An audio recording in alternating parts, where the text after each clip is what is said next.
Clearly, the speaker needs no introduction. Good evening, everyone, and a really warm welcome. My name is Axel Ruger. I'm the now Anna Maria and Stephen Callan, director of the Frick Collection, and it is indeed an enormous pleasure to welcome you here this evening to tonight's lecture, where I will introduce, of course, my predecessor, the former Anna Maria and Stephen Callan, director of the Frick Collection, Ian Wardropper. Ian is now director emeritus of the Frick Collection and has returned this evening to our wonderful Stephen A. Schwarzman Auditorium here for tonight's lecture in our Mansion to Museum lecture series. And as you know, the series focuses on the artwork in the collection, the building of the museum, the architecture, and indeed the enormous transformation that the museum has undergone. And those of you who were here the last time, Annabel Seldorf in this series kicked it off with a lecture on the development or redevelopment, if you like, of the Frick Collection. Ian tonight will explore really the collection and the collecting of the Frick family, and drawing on the research that he conducted on his book. And conveniently, I have a copy here, and it's available to you in the shop later on, which is called The Fricks Collect: An American Family and the Evolution of Taste in the Gilded Age. And that is tonight's topic. And then there's a second publication that I will also draw your attention to that Ian has also worked on. How did you find the time? I mean, I thought you were running a museum. Anyway, it is this rather beautiful, unbelievably elegant book, A Design for Continuity and Change, the Frick Collection, which Ian wrote together with Annabel Seldorf, the architect, of course, and founding principal of Seldorf Architects, and Barry Bergdahl, the Maya Shapiro Professor of Art History at Columbia University. And that book will be available soon in the shop. Ian, to many of you, will not require much introduction. He served as director here of the museum between 2011 and 2025. Before he came here, his career in a few easy steps. He completed his PhD at the Institute of Fine Arts just up the road here at New York University, and was then first curator and then later head of the Department of European Decorative Arts, Sculpture and Ancient Art at the Art Institute of Chicago, and then returned to New York in 2001 to become the Iris and B. Gerald Cantor Chairman of the Department of European Sculpture and Decorative Arts at the Metropolitan Museum, before he then 10 years later joined the Frick Collection.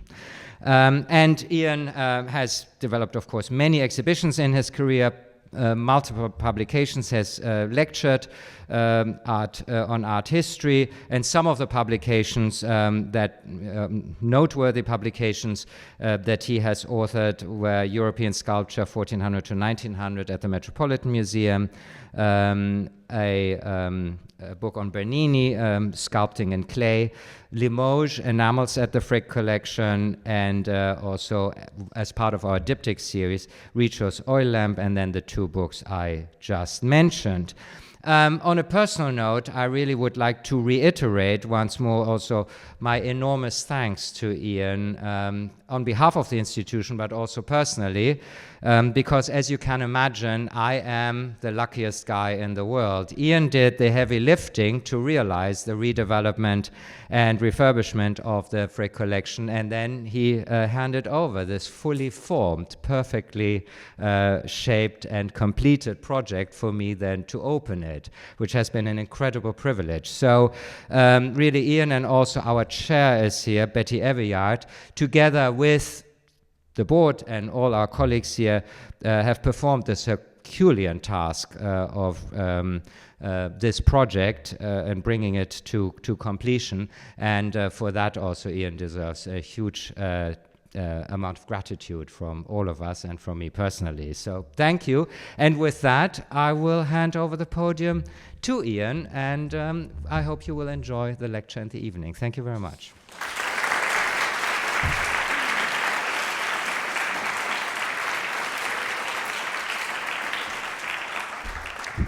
Thank you, Axel. It's a pleasure for me to finally be here.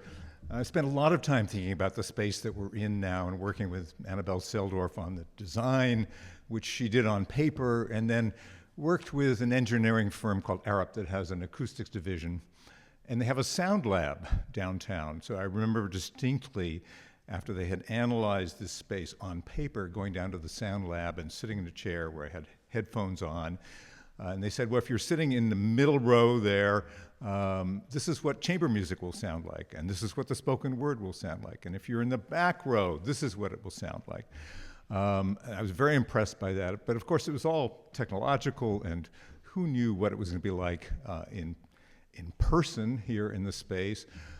So I was very pleased that the New York Times critic Zachary Wolfe, after he'd gone to 6 concerts here, declared that this is one of the best spaces in New York to hear chamber music. And also, hopefully, the spoken word. But if you have any complaints about that, please direct them to Axel, not to me. So my lecture, as Axel said, is about Henry Clay Frick as a collector, and particularly the influence of the houses on his collecting, as well as how this space has had to be adapted over the years to the collecting. And this kind of symbolizes my topic in that the mansion was completed in 1914, but after it opened to the public in 1935, the words, the Frick Collection, were engraved on the exterior. And the space itself, of course, is what this is all about. I mean, this is the living hall, one of the spaces that has changed the least, that really expresses Henry Clay Frick's taste in the way in which Holbein's flank in El Greco with Chinese porcelain, Italian Renaissance bronzes, Middle Eastern carpets, all giving the sense of a living room, of a living space, and that you are, as a visitor, are a guest in a house rather than at an institution. And this has been the most important part of the entire project, was to preserve that and to add spaces such as this that would not impinge on the quality of the original spaces, but add to them. And I think we've been successful in that. But so how did Henry, who came from a fairly modest background, become one of the greatest collectors in the history of Old Master pictures? So this is where he was born in 1849 in West Overton, which is about 40 miles west of Pittsburgh. He was actually born in this little edifice here, which is the Spring House, spent his early years there. His father was a Swiss Mennonite farmer. His mother's family was fairly prosperous in the area, and they owned a whiskey distillery that made Old Overholt, still available on the market today. And it was working as an accountant in his family business that Henry got his first start. But part of his genius was recognizing the importance of coke in the iron and steel industry. So here he is, age 20, 21. He has allied himself with a cousin named Abraham Tintzman. His grandfather, Abraham Overholt, who started the distillery business, had died recently. Probably Henry got a loan or got some money through that source and was able to join the partners in this coking operation. Coke is coal, very plentiful in that region of Pennsylvania, that has been fired in ovens. And as a result, the fuel is able to reach the very high temperatures necessary to make iron and steel. Within 10 years, Henry had bought out his partners, had a monopoly of 80% of all the coke in the country, was a millionaire, and very quickly was brought into the Carnegie Brothers iron and steel business, and I'll get back to that later. But one of the stories about Henry is when he needed a loan to expand his business, the Thomas Mellon Bank in Pittsburgh sent a representative to interview him and said he knew his business down to the ground, but maybe a little bit too interested in pictures, not enough to hurt. And eventually, it probably did hurt. He was paying world record prices. But we don't know what was on the walls of this rough office in his factory.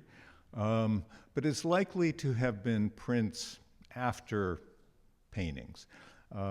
Goupil & Company, a French company, had opened an office in New York in 1846 and started circulating prints after paintings throughout America. And this is a print which Henry bought some years later after a work by a man named Roy Bay. It dates 1895 and was in the William Vanderbilt collection. We'll return to that later.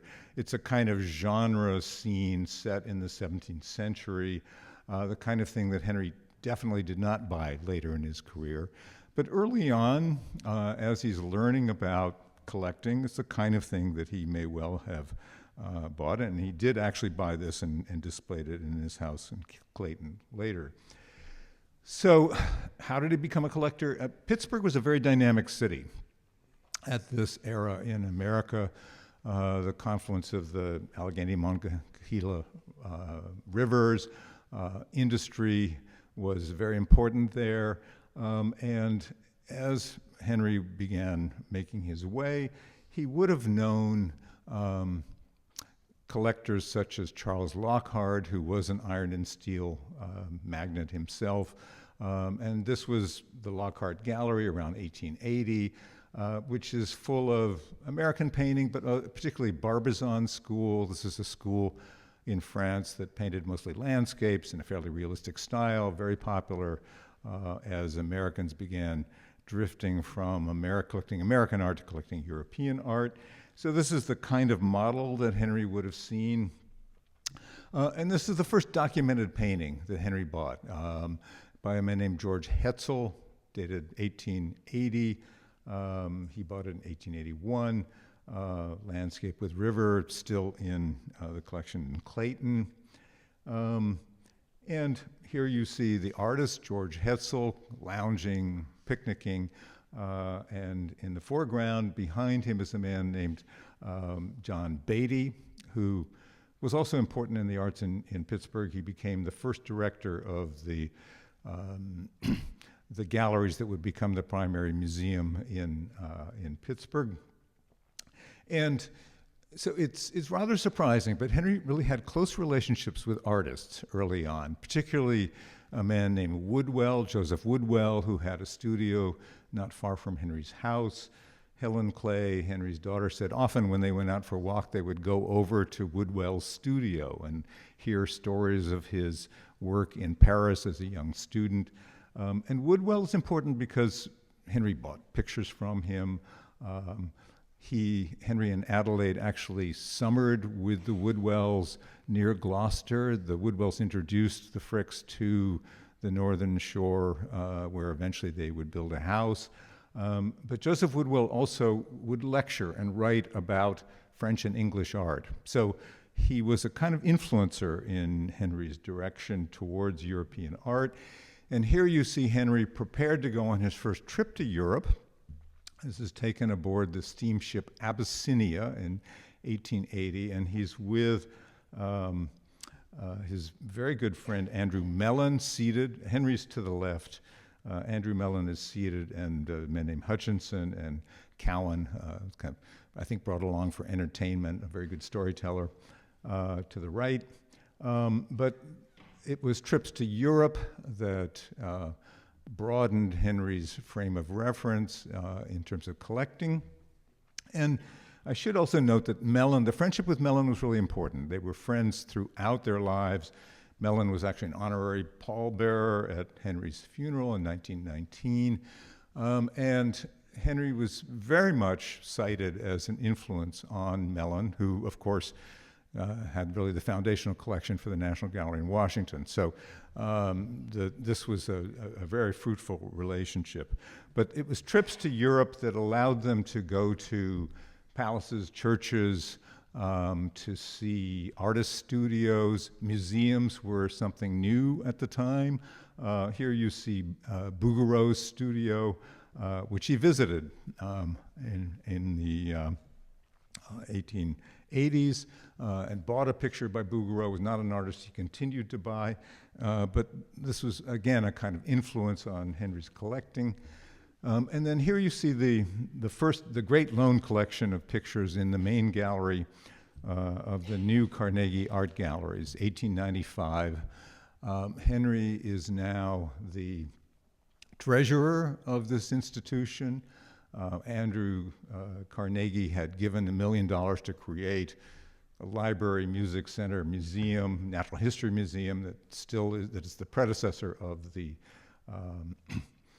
museum that's there in Pittsburgh today. And Henry lent 15 pictures to this exhibition in 1895. This is the first time that Henry sort of considered himself a real collector. And the other influence on Henry are fairs that he could have seen in Pittsburgh, or the Great Columbian Exposition in Chicago, 1893. This is the Carnegie International, which is the longest running show of international art in the United States, began in 1896. And artists like Fritz Thaulow, who you see here, were brought over as judges to judge these fairs. And so this was another way in which Henry learned about European artists, sharpened his eye, saw emerging talent. He actually bought 8 pictures by this Norwegian artist Fritz Thaulow, who was a judge for the 1898 fair.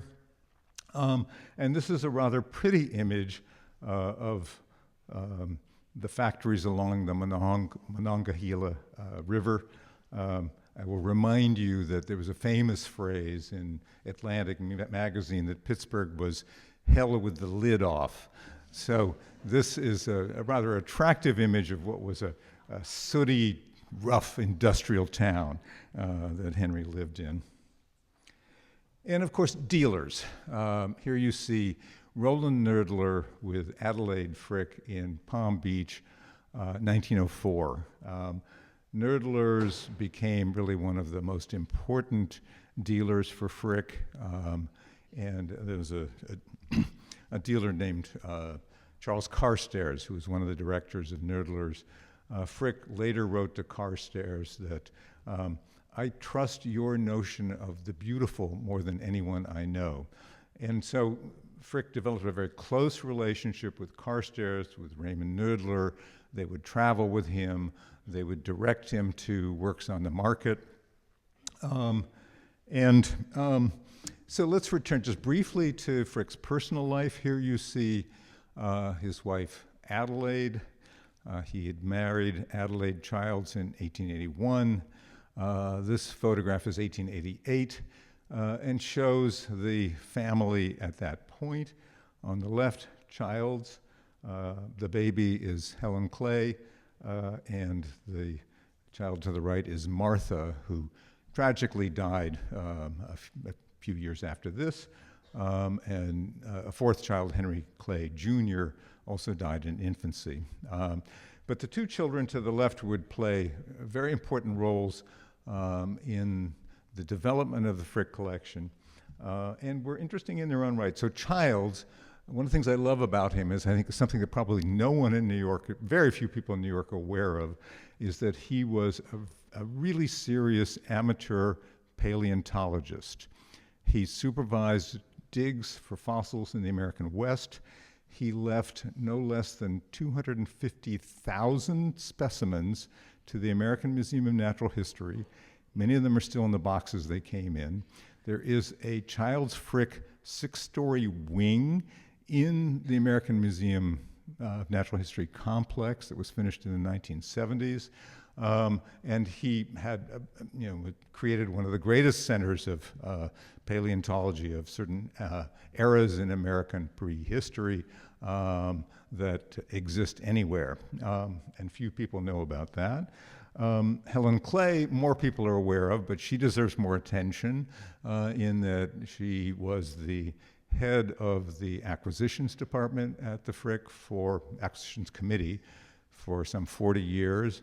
And she also built our famous library. So Childs, who was head of the Board of Trustees, and Helen, who was on the board and led acquisitions, were absolutely fundamental in continuing their father's vision in the future. So with this growing family, I showed you a picture from 1888, the Fricks bought first in 1881 a house that they named Clayton. It was an existing house that they remodeled in Point Breeze, a suburb of Pittsburgh.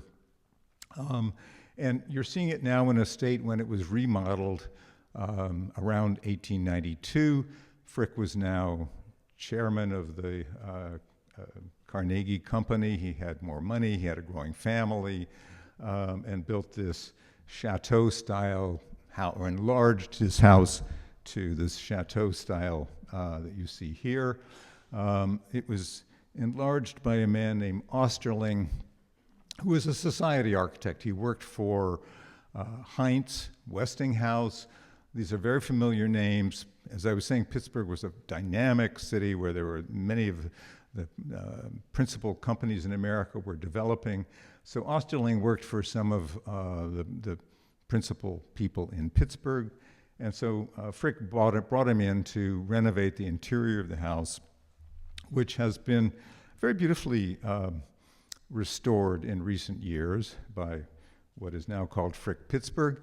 And what you're seeing is a kind of American aesthetic movement, but very much in what the Germans would term a Gesamtkunstwerk, a kind of entire environment of the arts that pull together to create this beautiful room, from the wood carving to leather wall hangings, stained glass windows. The furniture is from Kimball and Company, then in New York. The silver is Tiffany and Gorham. You can see some ceramics in the buffet in the wall behind, and they're mostly English, Royal Dalton, Copeland, things like that. So this is what Frick's taste was at this point in his life in the 1890s. But you see there's little room for paintings. And that became a problem as he was collecting madly in these years, particularly in the late 1890s. His focus had been American and then moved to really European, French, and English, particularly Barbizon School. You can perhaps make out a Corot portrait of a peasant woman to the left of the fireplace and a Diaz de la Peña landscape to the right. And you can see that the pictures are crowding out this reception room by the time this photograph was taken in 1901, sorry. Frick discussed adding a gallery to his house for his growing collection, but that never happened. So what did happen, to return to the story of his businesses, is eventually a kind of rift with Andrew Carnegie. So here you see two portraits that Frick commissioned. The one on the right is, they're both by Théobald Chartrain, French artist who Frick was very close to. There's this wonderful note from Chartrain to Frick saying, with thanks for the poker at 2 a.m. So he was a poker player friend of Frick's in Clayton. And so Frick commissioned him to paint Carnegie, who you see on the right, in 1895, and a portrait of himself that you see on the left in 1896. And I love the comparison because Carnegie is the visionary looking out at us. Frick is the worker bee, his desk covered with papers. I kind of identify more with Frick in this instance. But the two men had a very successful run. Frick became the chairman of the company in 1891, 1892. He had a thirst for expansion, which grew the company, led to its success. He also had a managerial genius, which extracted every penny and dollar from the industry. And of course, this meant that he ran into conflict with the growing labor union in the United States. And so there was an infamous strike at the Homestead factory in 1892. Lives were lost. Carnegie stayed off in his baronial mansion in Scotland and let Frick handle it. There was an assassination attempt on Frick. He was stabbed 3 times and shot twice, and helped to bring down his assailant. Wrote a telegram to Carnegie saying, shot twice, but I'm in shape to continue the fight. So Frick was a tough man. It was a tough time. He was a robber baron. Let's just be honest about all that. And he settled the strike shortly thereafter. But it was, I think, the source of a rift between the two of them. So by 1900, Carnegie was trying to force Frick off the board. Frick brought a lawsuit and won his lawsuit. But it was around this time he began pulling up stakes from Pittsburgh and starting moving to New York, where he lived first in the Sherry Netherland Hotel, and then for the princely sum of $50,000 a year, he rented the William Vanderbilt Mansion that you see here around 50th, 51st Street on Fifth Avenue. It was also called the Triple Palace. And it was a house that Henry and Andrew Mellon had seen when they were young men visiting New York. It was under construction then. And it's this house that also had the Vanderbilt collection that Frick was quite taken by, and that I mentioned earlier. He had a series of 20 prints made after pictures in this gallery. So this was sort of aspirational for Frick. He loved the idea of this important house. He loved the idea of this collection. This is what he wanted to do himself. And though we associate this house, this mansion here with Frick, he lived 10 years in this house, in the Vanderbilt house. He lived really only 5 years in the house here. So it was in this room that Frick started assembling his great collection. And it was when he moved to New York, really definitively about 1905, that he switched his allegiance from what had been collecting contemporary art, really for nearly 20 years, to collecting Old Master art. And he was partly inspired by rivalry with the great collectors in America of Old Master art, such as Isabella Stewart Gardner, J.P. Morgan, John Johnston, who was the lawyer that helped him win his lawsuit against Carnegie and has one of the foundational collections of the Pittsburgh Museum, Peter Widener, the Havemeyers, Huntingtons. And so Henry now was tremendously wealthy. He was able to buy Old Master pictures, which were the height of the market at the time.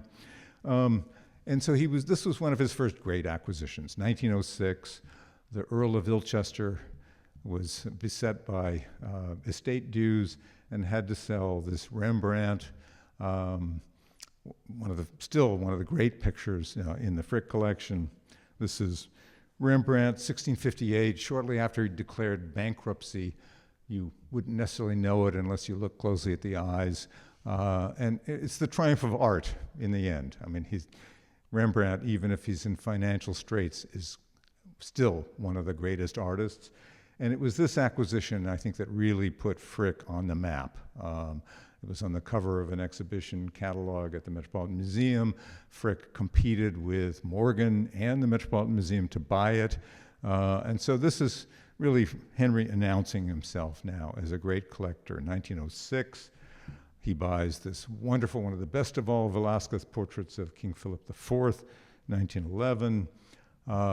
This is the second Vermeer picture that he buys. These all happen to be pictures from the 1650s. And he goes on to buy a third Vermeer. And really the Vermeers in the Frick had never been lent in 100 years. The fact that we were able to lend them to the Rijksmuseum was very much a catalyst for that great exhibition at the Rijksmuseum that took place recently. So Frick is establishing himself as a collector, but not here. He's at the Vanderbilt House on 50th Street and Fifth Avenue.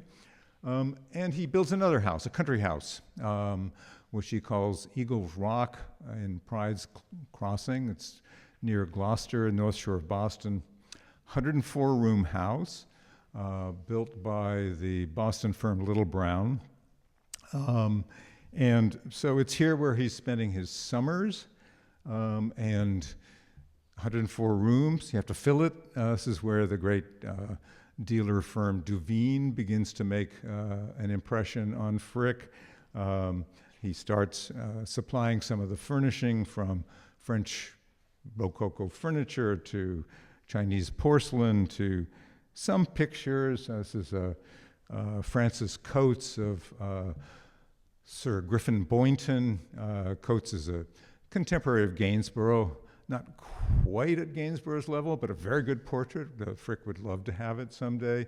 Over the fireplace is a conversation piece by an artist named Arthur Devis. So, Frick is furnishing this country house. And what's interesting is the pattern that he ends up keeping his good but not great works in Eagle Rock, and bringing his very best works to here to Fifth Avenue. And so he is, remember, still living in the Vanderbilt mansion. In 1907, he buys this plot of land on Fifth Avenue between 70th and 71st Street, where we are right now. The only problem is that there's a building that exists here already. It's called the Lenox Library, which was not just a library, but also an art collection, and is one of the foundational collections of the New York Public Library.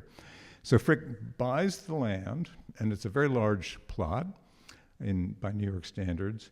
He waits from 1907 until the New York Public Library is finished, when the books leave from the Lenox Library to go down to 42nd Street. Frick offers to move the Lenox Library, which had been built by Richard Morris Hunt, great architect. He offers to move the library into Central Park as the Central Park Administration Building, and the public objects, which is a long story of Central Park. Henry tears down Hunt's mansion. When you leave the building today, look across Fifth Avenue and you'll see a rather poignant monument to Hunt, the architect who's looking towards the space where his building used to be. One of the fates of architects is that buildings are torn down. And there's actually a very good exhibition on Hunt currently in Newport. But so Frick then hires Carrere and Hastings, that's the firm that had been building the New York Public Library, to do this mansion, and which he wants to be not ostentatious, comfortable, though when it opens in 1914, the papers say the most sumptuous house in America has been finished. And I mean, what's notable about the Frick still today is how far it's set back from the avenue. This is the moment when New York is building up to sidewalks using every inch of property, as it still does today. This is set 75 feet back. Hastings, the architect, had hoped that his work would continue inside as well as outside. But I think what's not recognized sufficiently is the role of decorators in the interior of the houses. And here you see Sir Charles Allam of a decorating firm based in London called White Allam, on what was surely many trips across the Atlantic. And he was Sir Charles Allam because he had commissions for two kings of England at Buckingham Palace, and had worked for Rockefeller and a number of other friends of Frick in New York. And so Sir Charles Allam had the first floor, for the most part, as his charge, and he very astutely recognized how important the collection was to Frick. And so, for example, in the library, you see that the bookshelves are all low enough that there's room to hang pictures above them. Allen said that your eye should always go to your art in this space, which Frick had not committed yet that he wanted to be a museum after his death, but he was already thinking about that. The second floor was largely the work of another decorator, the famous Elsie de Wolfe, probably still known in town for the Colony Club above all. She writes Frick this letter that says, "I know the tricks of a woman's comfort that no mere man, however clever, will ever know." She doesn't get the commission right away, it comes later, but she does much of the more intimate spaces on the second floor. This was Adelaide Frick's bedroom, for example. Much of the furnishings of the second floor were torn out in the 1930s when the Frick first thought of opening the second floor to the public, so you won't see much of this, but this is some of Elsie de Wolfe's work. She starts working on Adelaide's boudoir, and Duveen starts muscling in. He sells Frick the series of wall paintings by Boucher and Workshop of children enacting the arts and sciences. This was moved from the second floor down to the first floor in 1935 when the Frick opened to the public. It became the director's office. This is where I was for 8 years, until the recent renovation when we brought it back and were able to refurbish it in order to give the public a sense of what some of the rooms were like when the Fricks lived there themselves. Frick, as the house is being built, also he's been focusing on paintings, but he begins to recognize how important it is to have furnishings of equal quality. So Duveen comes into the picture and sells Frick things like this fabulous secrétaire, which is ensuite with a commode, that was made by Jean-Henri Riesner, ébéniste du roi. He was the furniture maker to the king. This was actually made for Marie Antoinette. Rather poignantly, it's signed twice by Riesner because he made it first for one of Marie Antoinette's chateau, and then when she was imprisoned in the Tuileries shortly before her execution, he modified it to go into the Tuileries. But this is a very high level of furniture which Frick started buying, which people sometimes ignore. The paintings are so famous, but the decorative arts collection is equally important. Duveen sells Frick a suite, not a suite, but a group of 13 Italian Renaissance works of furniture, such as this marriage chest, a cassone, largely to put around the West Gallery, as you can still see them today. And then the other factor in Frick's collecting is the death of J.P. Morgan. So Morgan was the greatest collector, essentially, in the world at the time, and he dies in 1913.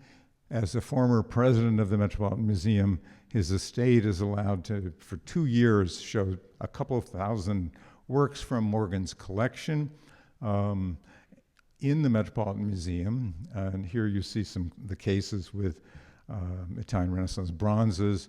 And so Frick has his eye on them, and through Duveen, he works out a deal that Duveen will get the best of the Italian bronzes and the best of the French Renaissance Limoges enamels, which Frick eventually buys, and which you can see in our galleries to this day. And he also buys what had belonged, a suite of paintings that had belonged to J.P. Morgan. Complicated history by Fragonard. They had been originally painted for Madame de Barry, who rejected them famously.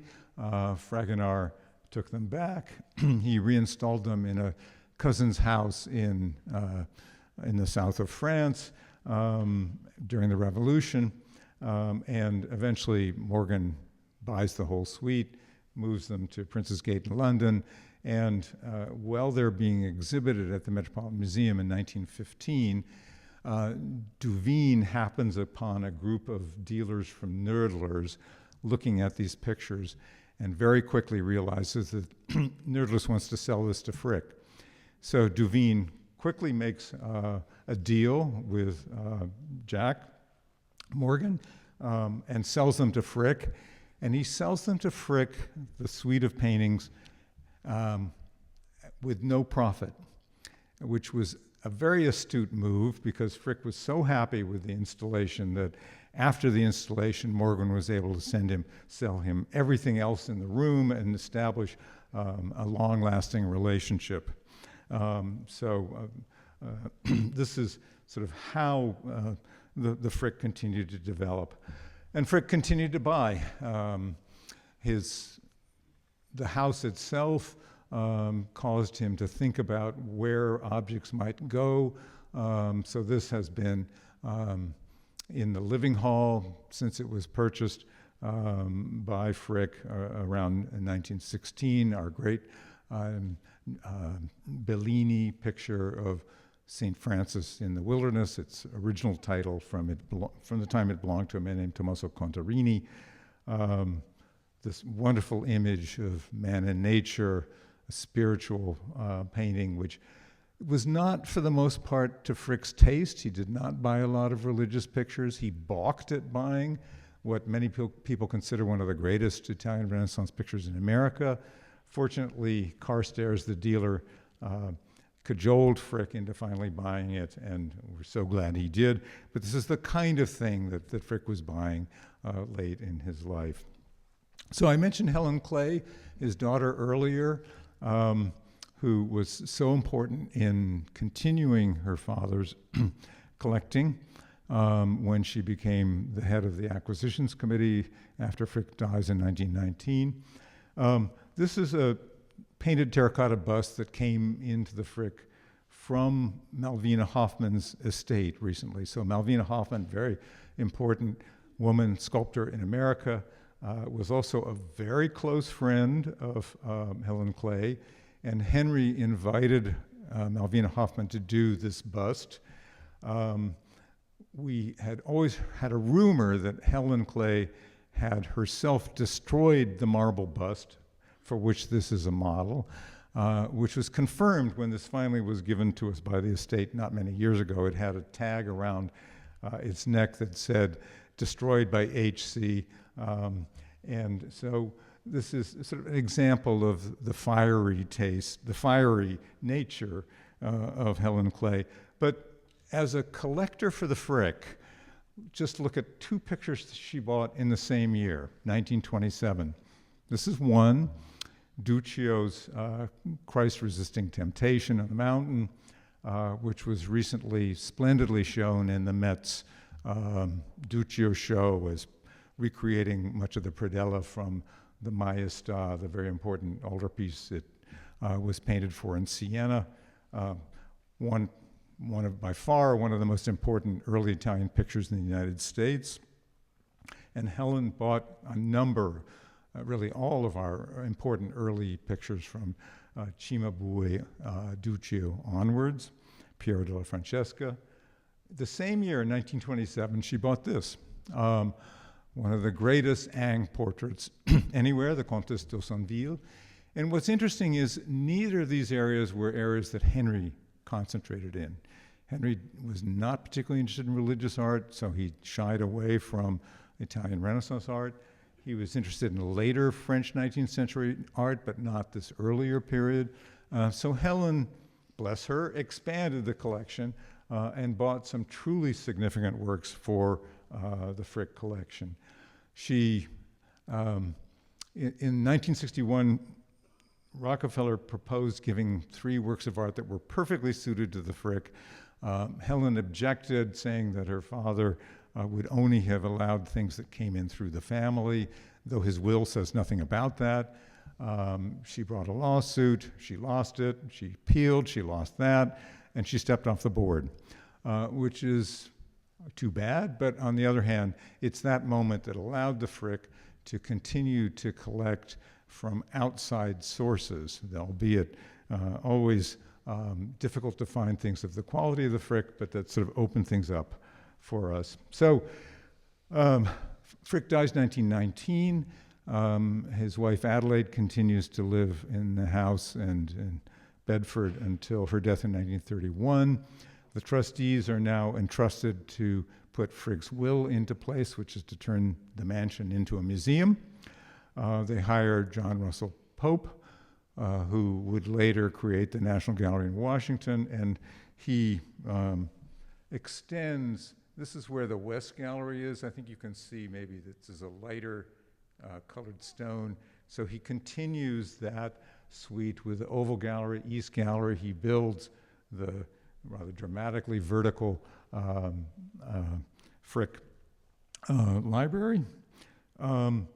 And it opens to the public in 1935.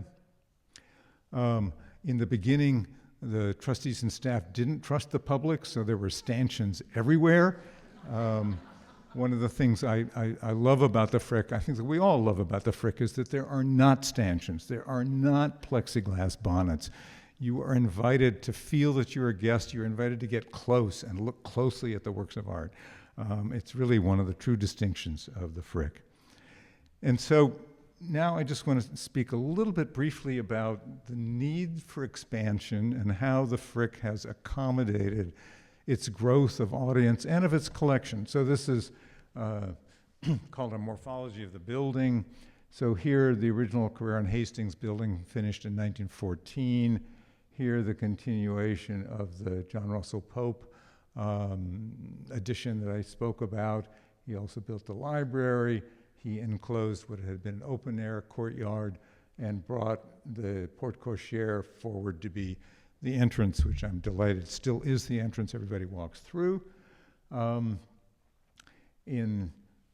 1941, I'll return to that, a bunker-like art storage was built. In 1976-7, this little pavilion was built, including, and the garden by Russell Page was added. And then what you see ghosted in here is the addition that just has been finished by Annabelle Seldorf.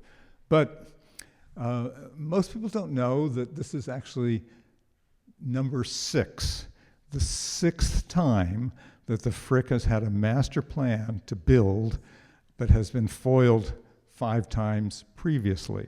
So it makes me even more proud that all of us have been able to complete this project. So here, going back, this is 70th Street.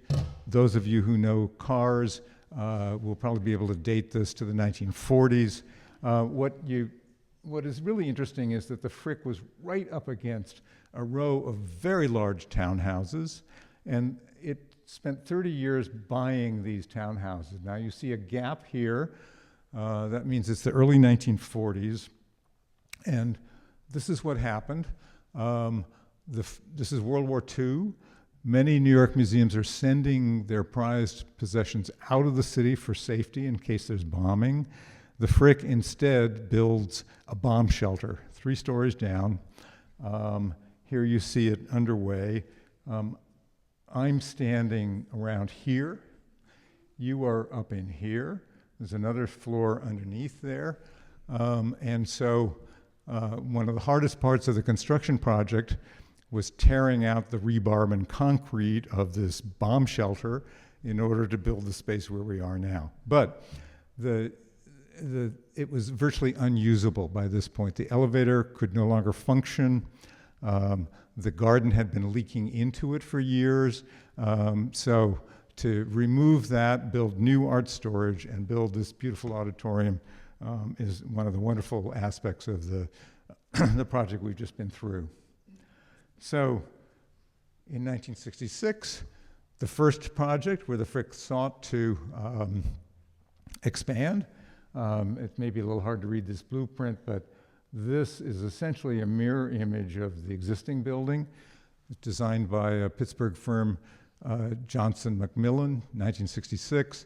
The main point of it was a nearly 500-seat auditorium, which the Frick valued at that point, had a very successful concert program.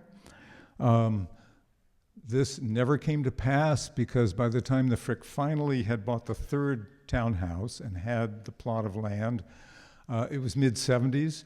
1975, you may remember the famous Daily News headline, Ford to City drop dead. This was a bad time financially in the United States, and the Frick chickened out. And instead, they built the reception hall, it's off to the left, and John Russell Page added this beautiful garden, which I lost a lot of hair over in my time, and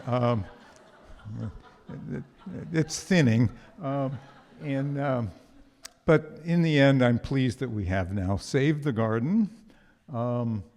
This was the next plan. This is Buttrick, White, and Burtis 2001. Sam Sachs was the director. Everything in blue is what was proposed. There would have been 2 stories on top of the 1976 reception hall. They would have built out of the back of the library, but not all the way. And so this was one of several proposals that came forward, but went nowhere by the time Sam Sachs left. Then, this is one of my favorites, Beyer Blender Bell, that was actually, in the end, the executive architect, along with Annabelle Seldorf, our design architect for this project. This is one of several proposals which you see they would have closed the main entrance, and the public would have entered through the garden, which would have been reconfigured, and this is how they would have entered the museum, into a reception hall that would have been reconfigured. This didn't happen. Never quite sure why. Then along comes Davis Brody Bond with another master plan under my predecessor, Anne Poulet. It got pretty far. They were close to releasing information about it. 2008, another financial crisis. Mortgage, banking, you remember. The Frick chickened out again. So I come along and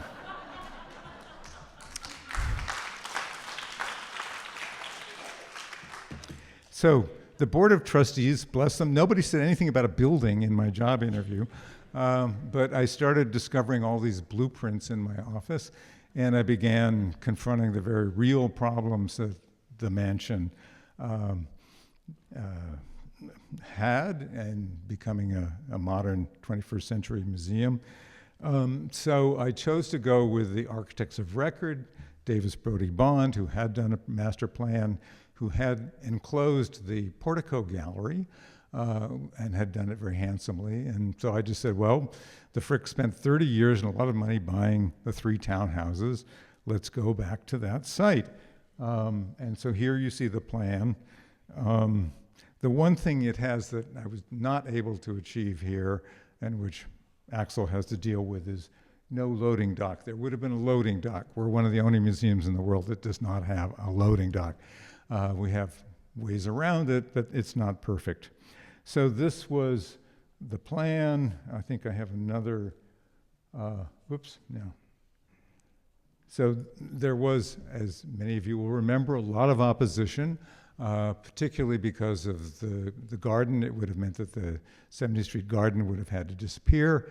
It was mostly our neighbors who had much better relationships with City Hall than the Frick did at that point.